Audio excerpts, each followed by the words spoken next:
Hello friends, इस video में देखोगे आप क्वेश्चन नंबर हमारा थर्ड। तो थर्ड में क्या है, हमने कुछ कोफिशिएंट निकालने। कोफिशिएंट किसके निकालने हैं? सिर्फ हमारे अलजेब्रिक टर्म्स के। मीन्स जो कांस्टेंट टर्म्स हैं उनके हमने कोफिशिएंट नहीं निकालने। वही लिखा है ऊपर, identify the numerical coefficient of terms in the following expression. जो भी नीचे टर्म्स दी गई है एक्सप्रेशन में उनके हमने कोफिशिएंट निकालने हैं। ब्रैकेट का मैंने लिखा नहीं, ब्रैकेट में चीजें मेंशन थी अदर देन कांस्टेंट। जैसे कि इसमें कांस्टेंट वैल्यू आ रखी, टर्म्स तो 5 मानी जाएगी बट इसका हमने कोफिशिएंट नहीं निकालना। बस इतना सा हल्का सा चेंजेस है, बाकी क्वेश्चन में पूरा क्वेश्चन वैसे ही है जैसे आपकी बुक में है। तो हमने पहले टर्म्स फिर उनके कोफिशिएंट। कोफिशिएंट में क्या होता है, जिस अलजेब्रिक एक्सप्रेशन के साथ जो मल्टीप्लाई में रखा है वही हमारा उसका कोफिशिएंट होता है। सिंपल सा करके दिखाएंगे तभी आपको पता लगेगा। तो फर्स्ट पार्ट जैसे हम करेंगे, फर्स्ट पार्ट के लिए हम टर्म्स लिखेंगे। टर्म्स क्या हो जाएगी, 5 हो जाएगी एंड माइनस 3t² हो जाएगा। तो कोफिशिएंट हम इसका नहीं निकालेंगे, वैसे निकाल सकते हैं 1, बट उसने बोला नहीं निकालने के लिए। तो 3t² का निकालेंगे। Coefficient coefficients of -3t²। तो हमने जो भी एल्जेब्रिक है उसके साथ जो भी रखा है, क्या रखा है, -3। इसका -3 कोफिशिएंट होगा। सिंपल सा, मतलब जो भी एल्जेब्रिक के साथ रखा है वो हम वेरिएबल के साथ रखा है मल्टीप्लाई में, वो उसका कोफिशिएंट। मींस मल्टीप्लाई में क्या रखा है। सेकंड पार्ट देखो, टर्म्स कितनी होगी इसकी, 1 2 3 4, 4 टर्म्स हो गई है। टर्म्स लिखेंगे सबसे पहले।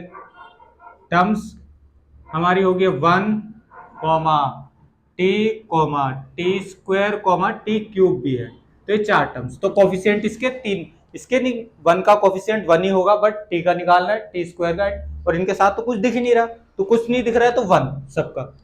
तो कोफिशिएंट लिखेंगे पूरा, coefficient coefficients of t equal to coefficient of t² and coefficient of t³। तो इन तीनों के कोफिशिएंट देना। देखो t के साथ मल्टीप्लाई में क्या है, कुछ नहीं है तो 1, यहाँ भी 1 और यहाँ भी 1। सिंपल सा केस। t² के साथ भी कुछ नहीं है तो 1, t³ के साथ भी नहीं हो 1। तो मल्टीप्लाई में जो भी रखे, कुछ नहीं रखा तो 1 है कोफिशिएंट उनका। 1 की मल्टीप्लाई t से करेंगे तो t, 1 की मल्टीप्लाई t² से करेंगे तो t², 1 की मल्टीप्लाई t³ से करेंगे तो t³। कुछ इंपैक्ट नहीं जाएगा। नेक्स्ट आता है हमारा थर्ड पार्ट इसका। थर्ड पार्ट पहले टर्म्स। थर्ड पार्ट में टर्म्स 1 2 3, कांस्टेंट टर्म्स एक भी नहीं है तो तीनों के निकलेंगे। तो टर्म्स हमारी हो गई इसकी, टर्म्स x एंड दूसरी 2xy एंड 3y। तो coefficient coefficient coefficient of x and coefficient of 2xy and coefficient of 3y, इन तीनों के कोफिशिएंट निकलेंगे हमारे। इस एल्जेब्रिक के साथ क्या है, जो भी एक्सप्रेशन दिख रही है एक्सप्रेशन है, तो इसके साथ कुछ नहीं है तो 1, इसमें 2 है तो 2 और यहाँ 3। तो इस टाइप से 3 पार्ट कंप्लीट होते हैं। वीडियो को पॉज करके नोट करें, थोड़ा स्पीड में करना पड़ेगा, बहुत इजी पार्ट। देखते हैं हम इसमें फोर्थ पार्ट में क्या करेंगे। फोर्थ पार्ट में 2 टर्म्स तो लिख देंगे सबसे पहले। आप वीडियो पॉज करके नोट कर लेना, सिर्फ हम वही इरेज करेंगे जो हमें नीड है, बाकी बार बार लिखना पड़ेगा, नहीं तो हमें नहीं इरेज करेंगे, बाकी हमें लिखना पड़ेगा सब चीजें बार बार। अब देखो इनके नंबरिंग, हमारा फोर्थ पार्ट है तो फोर्थ पार्ट में हमारा क्या है, फोर्थ पार्ट में हमारा टर्म्स कितनी होगी, देखो इधर 100m और 1000m। तो सबसे पहले टर्म्स 100m एंड 1000m। तो कोफिशिएंट ऑफ हमारे इसमें 2 कोफिशिएंट होंगे, तो हल्का सा नीचे कर देंगे इसको, कोफिशिएंट एक और दिखा देंगे, कोफिशिएंट ऑफ, तो टर्म्स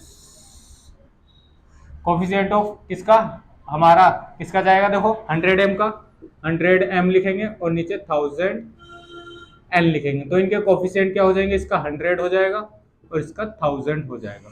अब देखो फिफ्थ पार्ट में कितने टर्म्स, 1 2, 2 ही टर्म्स है, तीसरा वाला इरेज कर देंगे।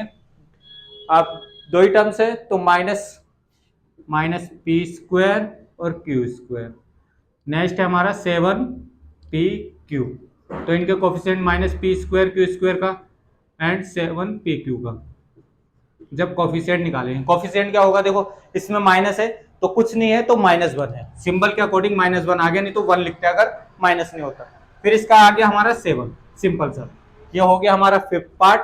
6 पार्ट की तरफ, 6 पार्ट हमारे क्या है, कितने टर्म्स हो रही है इसमें 6 पार्ट में, 2 ही टर्म्स हो रही है यहाँ भी। तो हमारा टर्म्स 1.2a एंड दूसरी 0.8b, इस टाइप से। अब कोफिशिएंट निकालेंगे दोनों के, तो कोफिशिएंट ऑफ 1.2a का एंड 0.8b का, तो क्या हो जाएगा, कोफिशिएंट 1.2 एंड 0.8, जो भी अलजेब्रा की मतलब वेरिएबल के साथ मल्टीप्लाई में रखा है वो उनके कोफिशिएंट होते हैं, सिंपल सा।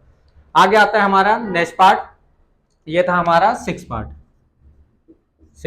अब 7, 8, 9 तीन पार्ट और बचे हैं, तीनों पार्ट कर लेते हैं हम आपके लिए। देखो अब इस पार्ट को करते हैं 7 पार्ट, तो वीडियो पॉज करके नोट करिए, तीनों पार्ट भी इरेज करना पड़ेगा, तो इरेज कर देते हैं जो जो हमें नीड है।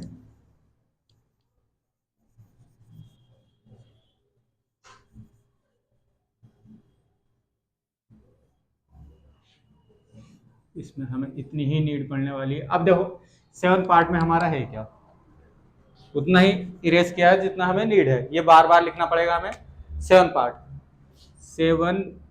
हमारा क्या बोलता है, 3.14 आर स्क्वायर, इसमें टर्म्स एक ही है, 3.14 आर स्क्वायर, तो इसका कोफिशिएंट क्या, अब देखो हमें 3.14 आर स्क्वायर का कोफिशिएंट निकालेंगे तो कितना, 3.14, सिंपल सा, बहुत इजी। जो भी हमारा वेरिएबल के साथ है उसकी जो भी रखा है उसको दिखा दो कोफिशिएंट में। नेक्स्ट टर्म्स आती है हमारी, नेक्स्ट एक्सप्रेशन हमारी 7 हो गया, 8 करते हैं, 8 पार्ट।